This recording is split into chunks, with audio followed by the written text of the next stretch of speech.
Kale webale ino mwamitone wenawo ova kwogera ku electronic payment era watu inonola muntu wasobola kubanga asobola okufuna sente de okuva ku savings abali mu banka babanga basobola odibisira ku masimu baba kubibasasulira n'ebindi kamala. Nategezebwa era nategeerako nti waaliwo kyetweta October 31st 2024 Bank of Uganda yegeita ku ensi yona n'abandi abali mu kisaye kino ekyokubanga abalungamye empeereza y'ebyesente okubanga to celebrating a World Day kote n'okulaunching kyebeta Banking and Financial Services Awareness Month 2024 osobola tunonola kuba okunonola kw'abawuliriza ki ekikulu ekiri mu kyetweta Banking and Financial Services Awareness Month era tuinonole ku bichi bye mwali mukudaguza nga Bank of Uganda okwegeta ku bank edensi dondona mukukuza olunaku luno alo tulukwogerako. Webale nnyo mwami Grace. Kakati olunaku luno olwasatu mu lumu buli mwezi ogw'ekkumi buli mwaka lukuzibwa ng'olunaku olwa World Savings Day nga tugezaako nnyo okulaba nti tutangaaza abantu okulaba nti tutereka. So olunaku lukuzibwa ensi yonna nga lunaku luliwo okujjukirwa abantu abatereka oba weewaawo n'okusomesa abantu abalala okulaba nti tutereka. Kati mu Uganda olunaku olwo twalukuza era nga tukwataganira wamu n'eggundi n'ebitongole ebirala bingi. Tuyina ekya gundi Banking and Financial Services so tukwataganyamu okulaba nti twongera okutangaaza abantu ku birungi ebirimu mu kutereka. Omwaka guno omutwe omukulu gwali Sustainability and Personal Finance, Living the Commitment. Twali tugezaako okulaba nti abantu twandeetanidde nnyo okweterekera kuba we tweterekera tuba tusobola okutuukiriza ebintu bingi nnyo tubadde nga tetusobola kutuukiriza nga tetuterese kasente. Tugenza okulaba nti ennamba y'abantu abatereka egenze yeeyongera naye ate kyetuzudde mwaba abatereka nti ate bangi tutereka olw'akaseera akampi omuzungu kyayita short term saving. Naye katwagala okusaba Abannayuganda tulabe nti wetuba ati tuterekere akabanga akawerako okulaba nti olusi wabawo ebigwa tebiraze ne bijja so kiba kirungi nnyo ne bikusanga ng'olina naawe kookoze eki weeterekeddewo. Ekyokulabirako kyenjo okuwa kyekya bw'oba mujjukira ekiseera ekyo ekya COVID-19 kyatuyisa bubi nnyo nti bangi kuffe twali tukyetegekedde nti tuyina kino ekigamba nti z'okozeewo z'olya olw'enkya ojja kukola endala. Naye ate olusi olw'enkya luyinza okutuuka ne lutatambula bulungi. So omuntu aterese aba tali bubi nnyo takosebwa nnyo ng'ono atatukoze eki ataterese. Kale webale ino yogere kukutereka era kyenneze oinonole irala abantu atuliza babe nga bakitegeera. Okutereka kyeki kuba abantu bangi babagamba mutereke wali agamba nze zange nzitereka mu kabox wali agamba nti nze bwenfuna akasente nonyayo akantu konna kengulo oba kagaali mba nterese wali agamba nti njagula essimu nterese akasente ka. Okutereka kyeki era omuntu atereka atya tuweeko ku bukodyo obumu omuntu wasobola okubanga akozesa okubanga asaving akasente ke. Webale nnyo ssebo. Kati okutereka bwe tugamba okutereka kiba kitegeeza nti okwata kasente k'ofunye n'okaawulako n'okateeka ku mabbali n'ogamba nti kano kaakutereka. Oli ayinza ogamba nti ze zange nziterese ku ssimu ezange nzisevinga ku ssimu oba nzitereka ku ssimu. Omulala n'agamba nze ndina bank account yange nkola ki nziteeka mu banka. So bwe tugamba okutereka kitegeeza nti okwata ku ssente z'ofunye abamu kuffe tugabana buli lunaku abamu kuffe wiiki oba buli mwezi. So oba oli wa mwezi oba buli wa wiiki ogamba nti nfunye akasente kano mu wiiki eno ngenda kwawulako zino nzitereke. So kyetugezaako okutangaaza Abannayuganda kye kino nti okutereka kye kintu ky'olina okusooka okukola nga wakagabana ssente zo. Bangi kuffe twagala kusooka tusaasaanye ate tugambe nti kati ezinaasigalawo zenje okutereka. N'ebiseera bingi nnyo ojja kwesanga nti bw'ogamba nti osooka okusaasanya ziba tezimala n'ebizibu bye tebikola tebiggwayo. So tugamba nti okutereka kwe kuba kusooka sooka oyawuleko ez'okutereka oziteeke ku mabbali. Ekirala tugamba nti tandika mpola mpola n'akatono bate bangi kufe twagala tutandike n'ekinene ne tuuka mu maaso oba ne bitutama noga yenfaaki naye tugamba nti jakoko akatakugira nnyo akatajja kukosa nnyo ogambe nti nze buli mwezi nja kuba ntereka omutwalo gwange oba 15,000 oliyinza ogamba nti nze ngabana buli lunaku naye nja kuterekayo 2,000 zange naye olaba nti oba consistent tujagamba nti olaba nti mu kaseera ako kennyini keweewadde nti nze buli wiiki nja kuba ntereka fuba okulaba nti otereka naye kyeyatugamba nti bw'oba otereka olina okuba ng'olina ebigendererwa oba goolu oba kyoyagala okutuukako. Waliwo kyoyogeddeko n'ogamba nti waliwo agamba nti nze nterese nguzeemu eggaali. Ekyo nakyo si kibi kuba tugamba nti bw'oba otereka oteekeddwa okuba ng'olina ekigendererwa. Oleyinza ogamba nti ngenda tereka ssente zange okumala emyezi 3 oba 4 nga nterekera school fees w'omwana wange. Oleyinza ogamba nti ngenda kutereka ssente okumala emyezi 6 ngula akagaali kange.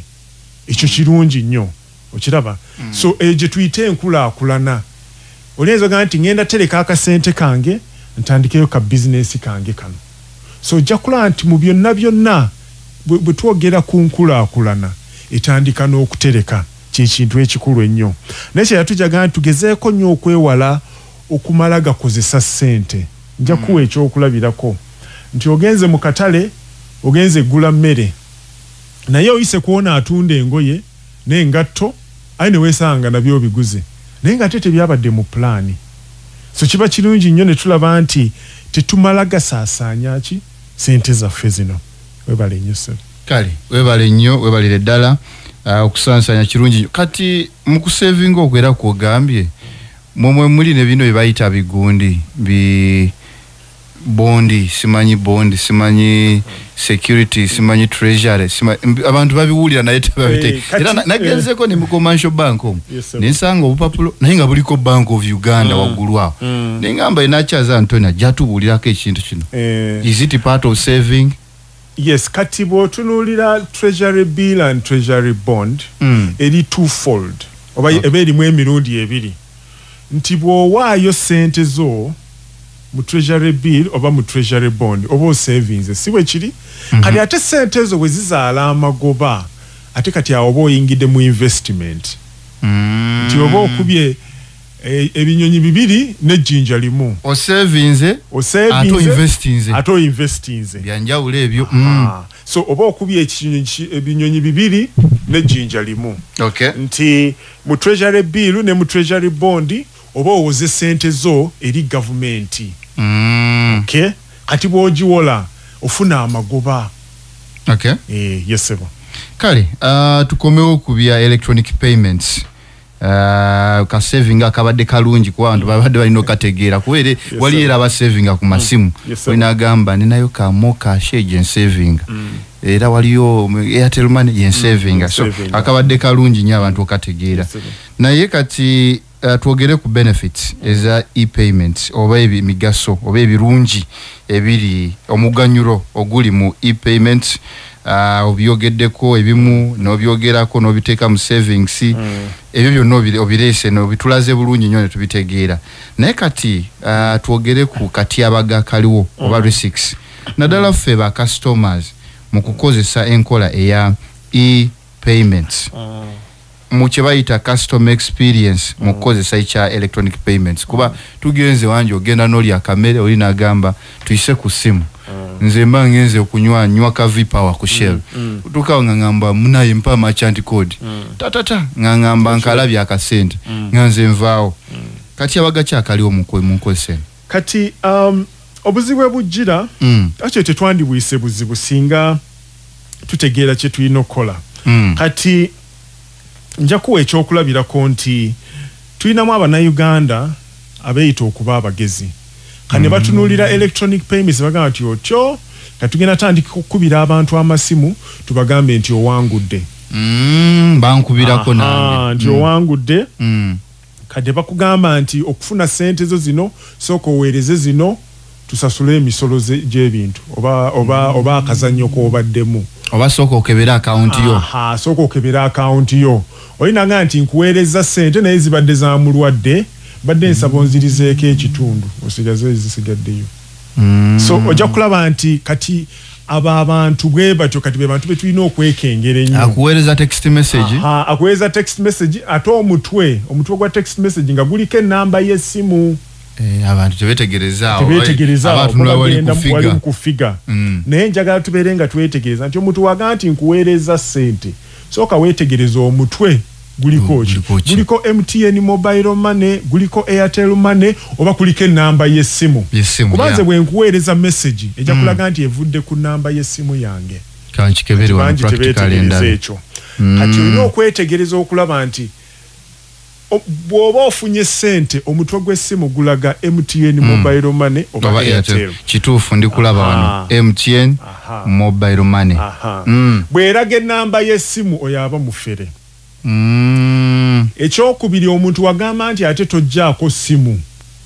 oyo naye aba mufere akugamba nti nkubidde mu UCC ngenda kujjako oyo aba mufere okay. Omuntu akubye n'agamba nti ebyuma bya face manyi tuli bikola update oyo naye aba mufere mujjeeko bujja so kyetugezaako gamba abantu kyekino nti omuntu wagamba nti nkuweereza ssente sooka okebera omutwe ndizira bano weziba zivudde mu banka era nga basasudde through bank era eraga wano banka eraga banka teraga namba nti 070 what kati n'ekirala bw'oba kubadde olabye omutwe nga mutuufu nja kusaba ogende onyiga okebere balance wo akyuse takyuse zino zonna tuziyita checks okucheckinga okulaba naye n'ekonomi ya Uganda bweyimiridde kizibu nnyo omuntu okubeerawo nga tomanyi balance weebale nnyo tosagamba oba mbaddeko n'akakadde oba tekabaddeeko omuntu alina akadde ku simu aba mmanyi nga akalina nako akakadde kange so abannayuganda tugezeeko nnyo okulaba nti twewala abafere abo kuba ajja kugamba nti nyiga bino ng'ate gye kiggwera sente zigenda kuva ku simu yo so bwe twekengera abantu abo kijja tuyamba nnyo okulaba nti sente zaffe tebazibba ku simu zaffe ekyo ekisooka ekyokubiri kiri ku pini bangi kuffe ze nali nkirabyeko kino n'ogenda ku mobile money osimbye emabega w'omuntu oli akutte essimu agiwadde oli agambye njagala nzigireko sente zino pini yange eri namba zino na zino ate nga nange empulira so obanga agaddewo ennyumba yo ate ekimuzo n'olekaawo wennyini ku luggi wali olabyeko olusi ebirowoozo biba wala n'oggalawo kufuluyo ate ekimuzo n'okireka mu kufulu obanga atagaddewo in fact n'ababanka batuyambe waliwo ogenda ku ATM naye ng'ate abasatu bakuli mabega bakutunulayo bati so ba security guard balina okukola ekyo okulaba nti pini yo ogikweka yakyama nti kasita abantu bategeera pini yo oba owedde kuba ekimuzo oba okiwaddeyo naye ekirala kyetugezaako kugamba abantu nti mu ssimu zaffe zino tulina option egamba nti osobola okukyusa pini yo naye bangi kuffe tetukikola ojaba nti omuntu abadde n'essimu okumala emyaka 10 epini tekikyusanga kati atujja gamba abantu kyandibadde kirungi noga nti maybe buli luvannyuma lw'omwaka nja kyusanga pini yange tomanya ababanka bo batuyamba KTM olukaddiwa weebale nnyo bakugamba kati kyusaamuko so tujja gamba bannayuganda awo nti oluvannyuma lw'ebbanga kyusaamuko ku pini yo n'ekirala pini ebeere yakyama togisaasaanya eri mu bantu kati ensonga endala y'ensonga eya of course olusi tubaamu n'okwerabira oli bambi nga yeerabira pini ye naye kati oluddako ngenda giseevinga ate ensobi gye tukola ne tugiseevinga mu ssimu mu contacts erinnya n'oteekako pini namba nti omuntu wabbira essimu yo jjukira kati essimu tekyali ssimu yokka simu banka nti omuntu wabbira essimu yo simu banka simu notebook byonna biri omwo kati omuntu wabba essimu yo n'agenda mu contact n'asangamu pini namba esente aba amaze okukola ki amaze ozitwala so twandigambye nti pini eno tulabe nti tugitereka mu mutwe tetugigabana na muntu yenna kubiri ebyedda tugiwandiika wantu wonna ebiriwa twali ne bajjajja baffe actually ba professors abakadde bayisiganga nnyo budaali obubeereyo mu bisenge waka alina gyakakwega naye kati osanga omuntu ebyapa by'ettaka mu ssimu academic credentials mu ssimu so tujja gamba na Uganda okulaba nti tugezaako nnyo okwewala okugamba nti pini kanji saving mu ssimu ati ngenge ejoga nti ssimu yafuuka diary so oli ne pini ate nayo n'agitereka mu ki mu simu ye mu contacts ekyo nakyo si kirungi ensonga endala okukigamba nti maybe obuzibu bwetusanze y'ensonga ya network mu bifo ebirala maybe n'otuukamu nga mobile money network tetuukawo bulungi naye wano tukwataganye wamu ne UCC okulaba nti ebitongole bino bigaziwa coverage oba network okulaba nti buli wamu ekola ki etuukawo bulungi nnyo webale nnyo se kale awo nno Tony akutte ebintu bibiri mu kimu akunyonyodde risks weziri n'akuyamba engeri gy'osobola okwerinda obutyabaga buno singa kabakazi kuba nandibadde mubuuza nti twetwala tutya okubeera mu bulabe buno naye ava kinyonyola oba ogenza okujja akasente ate togamba muntu mbu ne pini yange yeno kwatira ddala simu gw'obikolera eddala bamama baffe mukikola nnyo kino ekintu kya bulabe owadde ogulenzi ogwa boda okugirayo sene n'ogamba tuotuukeyo oteekamu pini eno kati ogwa boda guno gujja kutuukanga atuuke n'agamba kati njagala oggyeyo sente bweziti kuba pini agirina ng'abiteekamu so mwewale nnyo bano bantekerako akasimu ku muliro because wali ebyalo bitalina masannyalaze omwana gwowe essimu otwala ku muliro amanyi n'epini yo ajja kuggyayo akasente yeyagale nga gwe tomanyi ate gwolina bawala abo ne batabanyi balina kasente mu town yo tuvuddeyo singa tuba tulina complaints nga ba customer oba tulina okwemulugunya ku ngeri gye tukwatibwamu bano ba service providers tugenda wa tusobola kubanga tuwabawa oba tulopawa gyebasobola otuyamba kati tugamba nti bw'ofuna obutakkaanya oba okwemulugunya kwonna mu mpeereza zino tujja gamba nti sooka otuukirire ba service provider bano so gende ewa MTN oba ewa Airtel oba ewa ekitongole kyonna kyonna ekikola mu by'essente so tugamba nti genda ku service center kuba tulowooza nti service center zino zituli kumpi nnyo so tuukira service provider ku service center onyonyole ensonga yo singa ensonga yo tekwatibwa bulungi oba singa osigalamu okwemulugunya kwonna kwonna tujja kusaba otuukirire Bank of Uganda